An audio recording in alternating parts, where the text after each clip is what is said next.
যারা এখনো মনে করেন যে অবস্থায় আমরা আছি সেখান থেকেই সংস্কার সম্ভব, তাদের জন্যই আমাদের আজকের ভিডিও। বলেন তো, আমাদের দেশের 2 টাকার কয়েনের গায়ে কি লেখা আছে? আওয়ামী লীগের আমলেই বই খুললেই দেখেছেন জাতির পিতা আর মুক্তিযুদ্ধ নিয়ে বয়ান। আওয়ামী লীগ চলে গেছে, পাঠ্যপুস্তক পাল্টে গেছে, জুলাই দিয়ে ভরাট করা হয়েছে শূন্যস্থান। এই জুলাইকে কুক্ষিগত করে আগামীর রাজনৈতিক কোনো বয়ানকে দাঁড় করানোর কোনো চেষ্টা করছে না কোনো রাজনৈতিক দল। তার গ্যারান্টি কি? ভালো ছাত্র, খারাপ ছাত্র, পাস ফেল, ব্যাকবেঞ্চার কে হবে কে হবে না তাও ঠিক করে দিচ্ছে ক্ষমতা। এটা কিন্তু আপনি নিজ থেকে ভাবছেন না, সিস্টেম আপনাকে ভাবাতে সাহায্য করছে, বাধ্য করছে। আমাদের দেশের সমস্ত সমস্যার মূলে কি জানেন? সিস্টেম। আমরা দিনে 3 বেলা নাপা প্যারাসিটামল খাওয়ার মতো এই সিস্টেমকে গালি দেই, কিন্তু সিস্টেমকে কিভাবে পরিবর্তন করা সম্ভব, কিভাবে সংস্কার করা সম্ভব, সেটা নিয়ে কারো কাছে কোনো যৌক্তিক উত্তর নেই। দেখেন, 3 বেলা গালি দিলে তো আর সংস্কার হবে না, এর পেছনে বেশ কয়েকটা ধাপ আছে। প্রতিদিন 8টায় অফিসে ঢুকছেন, তারপর 5টায় ক্লান্ত হয়ে বের হয়ে চিন্তা করছেন শুক্রবারটা যে কবে আসবে।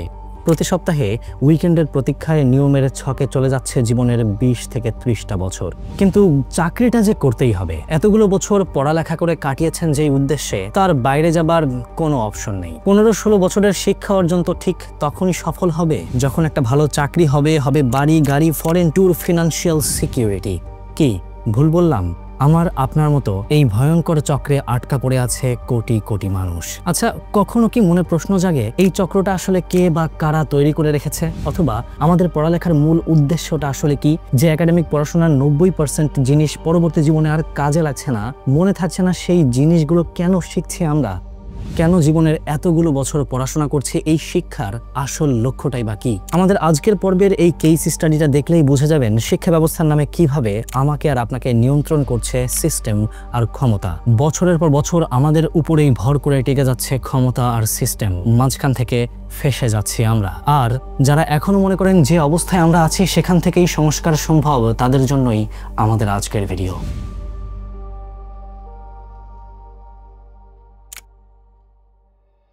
ভিডিও শুরুর আগেই বলে নেই, শিক্ষা ব্যবস্থায় রিভলিউশন আনতে আমার জ্ঞানপিয়ন অ্যাপ নিয়ে আগামীকাল রাত 9টায় লাইভে থাকবো আমি। সেখানে দেখবো আমাদের ডেভেলপ করা এআইটা আসলে কতটা ট্রেন্ড আর ক্যাপেবল। সো দেখা হচ্ছে আগামীকাল রবিবার রাত 9টায়। Back to video. প্রথম আগুন জ্বালানো কিংবা প্রথম কৃষিকাজ থেকে শুরু করে আজ মানুষ আগুন বানাচ্ছে, ধান গমের জিনোম সিকোয়েন্স চেঞ্জ করছে, পাখির মতো আকাশে উড়তেও শিখে গেছে। শিক্ষার সফরে পার হয়ে এসেছে অনেকটা পথ। ইতিহাস পেয়েছে সক্রেটিস, প্লেটো, আইনস্টাইন, নিউটনের মতো হাজারো জ্ঞানী গুণী মানুষ, যারা যুগের পর যুগ তাদের জ্ঞান দিয়ে আমাদের সভ্যতার এক একটা লেভেল ক্রস করতে হেল্প করেছে। কিন্তু আজকের শিক্ষা ব্যবস্থা যখন শুরু হয়েছিল 1000 বছর আগে, তখন শিক্ষা বলতে মানুষ আসলে কি বুঝতো? সেটা কি আজকালকার মতোই 9 to 5 এর সেই গদ বাঁধা চাকরি এবং নিজের প্রয়োজনগুলো মেটানোর হাতিয়ারই ছিল, নাকি অন্য কিছু? প্রাচীনকালে মানুষ তাদের নিজস্ব সমস্যার সমাধান করার জন্য ধীরে ধীরে নিজের অজান্তেই শিক্ষার দেখা পেয়েছিল। দিন রাতের হিসাব মেলাতে, বন্যায় ভেসে যাওয়া জমি ফেরত পেতে, রাজদরবারে হিসাব নিকাশ করতে গিয়ে আবিষ্কার হয়েছিল জ্যামিতি, পাটিগণিত, ফিজিক্স, কেমিস্ট্রির মতো নানান বিষয়ের। প্রাচীন গ্রিসে সক্রেটিস বলতেন, নো দাই সেলফ, নিজেকে জানো, প্রশ্ন করো, ভাবো। সেই যুগে শিক্ষা মানেই ছিল মুক্ত চিন্তা, প্রশ্ন করার মতো সাহস, সমাজ পরিবর্তনের আগ্রহ। কেউ বলে প্রাচীন মিশর, কেউ বলে গ্রিস, কারো বা ধারণা প্রাচীন ভারতের গুরুকুল থেকেই শুরু প্রাতিষ্ঠানিক লেখাপড়ার ব্যাপারটা। তবে প্রাচীন শিক্ষা ব্যবস্থার সবচাইতে উৎকৃষ্ট উদাহরণ হলো প্লেটোর শিক্ষা প্রতিষ্ঠান একাডেমি। এথেন্সে সেই সময় ছিল 30 জন স্বৈর শাসকের যুগ। প্লেটোর গুরু সক্রেটিসকে যৌক্তিক কারণে মৃত্যুদণ্ড দেওয়া, এথেন্সের 1500 জন মানুষকে বিনা বিচারে মৃত্যুদণ্ড দেওয়া, নাগরিকের সম্পত্তি বাজেয়াপ্ত করা, অগণিত লোকের নির্বাসনে পাঠানোর মতো অসংখ্য সন্ত্রাসী কার্যক্রম চলছিল খুব স্বাভাবিকভাবে। এসব দেখে প্লেটো সিদ্ধান্তে পৌঁছলেন যে কোনো ধরনের রাজনৈতিক সমস্যার সমাধান হবে না যতক্ষণ না পর্যন্ত দার্শনিকরা রাজা হয় কিংবা রাজারা দার্শনিক হয়। প্লেটো বিশ্বাস করতেন দেশে সুশাসন সেই করতে পারবে যে সুশিক্ষিত, যে জানবে গণিত।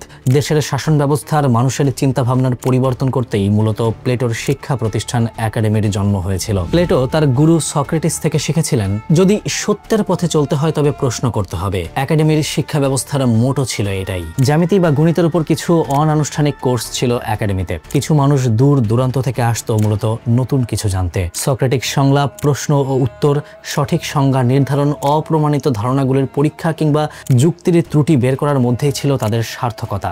যেমন ধরুন, আমরা আকাশের দিকে তাকালে যখন বিভিন্ন গ্রহ দেখি তখন কি মনে হয় না ইচ্ছা মতো ছড়িয়ে ছিটিয়ে আছে? কিন্তু প্লেটোর বিশ্বাস ছিল কোনো না কোনো একটা গাণিতিক সূত্র মেনেই এই গ্রহ নক্ষত্রগুলো ছড়িয়ে ছিটিয়ে আছে। তাই তিনি একাডেমির সদস্যদের সেই নিয়মিত প্যাটার্ন অথবা অন্তত এর একটা মডেল আবিষ্কার করার চ্যালেঞ্জ জানিয়েছিলেন। প্লেটোর এই চ্যালেঞ্জ থেকেই পরবর্তীতে জন্ম নেয় গাণিতিক পদার্থবিজ্ঞান। বর্তমান থেকে পেছনে ফিরে তাকালে প্লেটোর একাডেমিকে একটা বেসরকারি থিঙ্ক ট্যাঙ্ক বলে মনে করা হয়, যেখানে প্লেটো চিন্তা করে এক একটা সমস্যা বের করতেন আর সেই সমস্যাগুলো নিয়ে চলতো গবেষণা, হতো বিচার বিশ্লেষণ, তর্ক বিতর্ক। যেহেতু নির্দিষ্ট কোনো দার্শনিক বিশ্বাস ছিল না একাডেমির, তাই সময়ের সাথে নিজেদের মাঝেও চিন্তার পরিবর্তন এনেছিল তারা। এমন আরেকটি শিক্ষা প্রতিষ্ঠান ছিল বাইতুল হিকমা। 8ম শতাব্দীতে খলিফা হারুনুর রশিদ আব্বাসীয় রাজধানী বাগদাদে বানিয়েছিলেন ইসলামের ইতিহাসে প্রথম সারা জাগানো ও প্রভাবশালী জ্ঞান চর্চা কেন্দ্র, যাকে সবাই জানে হাউস অফ উইজডম বা জ্ঞানের ভান্ডার নামে।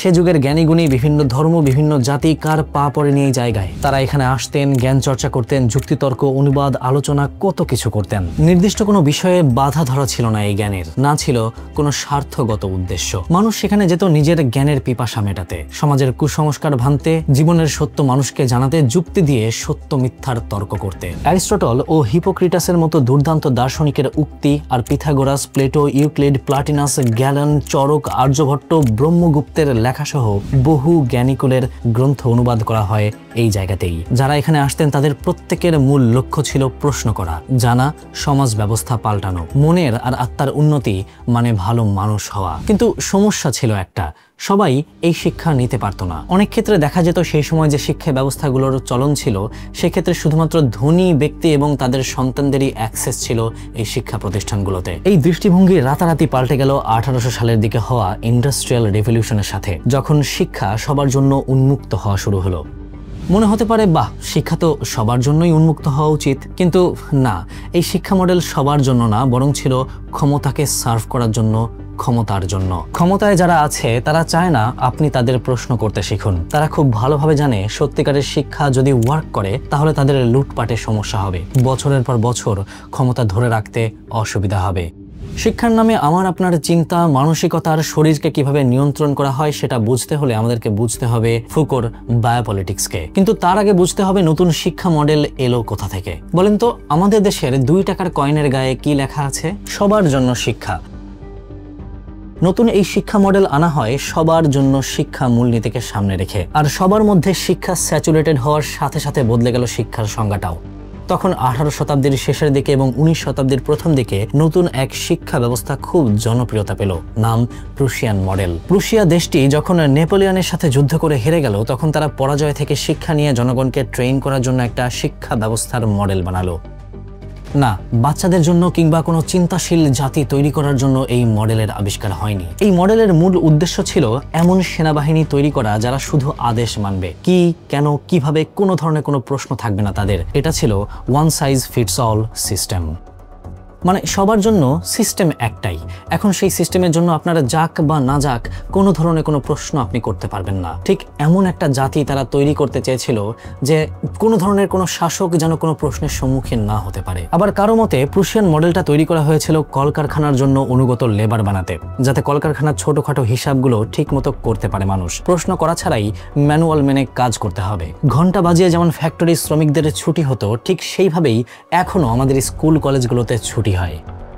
সে যাই হোক, ফ্যাক্টরি হোক কিংবা সেনাবাহিনী, অনুগত গোলাম বানানোই ছিল প্রুশিয়ান মডেলের প্রধান কাজ। প্লেটোর স্কুল একাডেমির ঠিক উল্টা একটা মডেল। জানলে অবাক হবেন, সারা বিশ্বে এখন ঠিক এই মডেলটাই প্রচলিত। আমাদের দেশও ব্যতিক্রম কিছু নয়। বাচ্চারা বড় হচ্ছে একটা নির্দিষ্ট ছকে। কেউ আঁকতে ভালো পারে, কেউ গাইতে ভালো পারে, কেউ ভালো খেলাধুলায়, কেউ বা ভালো কবিতা লেখে। কিন্তু আপনার মধ্যে যত গুণী থাকুক না কেন, সিস্টেমের কাছে সবকিছুর ভ্যালু 0। সিস্টেম আপনাকে বলছে আপনার প্রয়োজন একটা ভালো সিজিপিএ অথবা জিপিএ 5, একটা ভালো ইউনিভার্সিটি, তারপর একটা ভালো চাকরি। এটা কিন্তু আপনি নিজ থেকে ভাবছেন না, সিস্টেম আপনাকে ভাবাতে সাহায্য করছে, বাধ্য করছে। ফুকো ঠিক একই কথাই বলেছেন তার বায়োপলিটিক্স আলোচনায়। আমাকে আপনাকে নিয়ন্ত্রণই শিক্ষার মূল কাজ। কে পড়বে, কে পড়াবে, কি পড়ানো হবে, সিলেবাসে কোনটা রাখা হবে, কোনটা বাদ যাবে, কি সত্য কি মিথ্যা, সবকিছু ঠিক করে দিচ্ছে ক্ষমতায় থাকা লোকেরা। ভালো ছাত্র, খারাপ ছাত্র, পাস ফেল, ব্যাকবেঞ্চার কে হবে কে হবে না, তাও ঠিক করে দিচ্ছে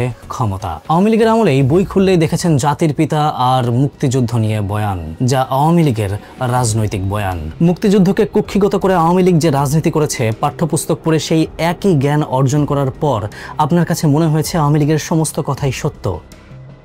ভালো রেজাল্টের আশায় বইয়ে যা আছে মুখস্থ করেছেন, কোনো দিন প্রশ্ন করেননি। আওয়ামী লীগ চলে গেছে, পাঠ্যপুস্তক পাল্টে গেছে, জুলাই দিয়ে ভরাট করা হয়েছে শূন্যস্থান। এই জুলাইকে কুক্ষিগত করে আগামীর রাজনৈতিক কোনো বয়ানকে দাঁড় করানোর কোনো চেষ্টা করছে না কোনো রাজনৈতিক দল, তার গ্যারান্টি কি? নাই। আবারও ভালো রেজাল্টের আশায় আপনি মুখস্থ করবেন, রাজনৈতিক বয়ান দাঁড়িয়ে যাবে সত্য, পরম সত্য হিসেবে।